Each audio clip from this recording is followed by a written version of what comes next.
ఉన్నప్పటికీ ఆ హోణ విద్యాదారులు తప్పకుండా సనాతన గురుకులంలో అభ్యసించి బ్రహ్మచర్యాన్ని అవలంబించి సమాజానికి ఒక రకంగా దూరంగా ఉన్నట్టే.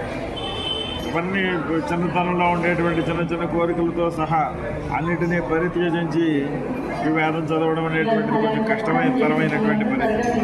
వీటిలో ఈ కష్టసాధ్యమైనటువంటి కష్టములన్నింటి కూడా అధిగమించి చేస్తున్నటువంటి వీళ్ళకి మనం ఏం చేయగలుగుతున్నామని చెప్పి పాలకులు, ప్రభుత్వము, అధికారులు, సమాజము, గ్రామాలు, ఊళ్ళల్లో ఉన్నటువంటి పెద్దలు తెలుసుకుని వీళ్ళకి ఏమీ కోరుకోరు.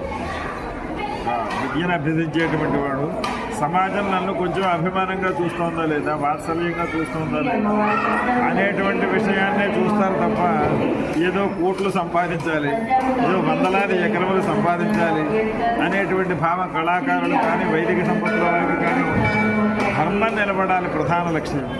దానితో పాటుగా నేను కూడా నిలబడాలి. నేను నిలబడితేనే కదా ధర్మం నిలబడడం. అన్యోన్య ఆశ్రితమైనటువంటి ధర్మము, వ్యక్తిగత జీవనం.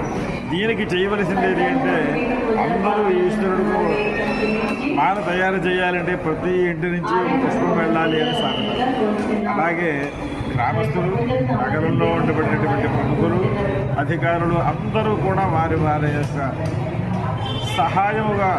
సహాయ సహకార సంపత్తులను అందిస్తే ఈ వేదం అనేటువంటి వృక్షము సుస్థిరమయ్యి ప్రపంచ శాంతిని నెలకొల్పడానికి కూడా ఏకైక సాధనంగా నిలబడుతుంది అని చెప్పి విశ్వసిస్తున్నాను. సమస్త ధర్మకళ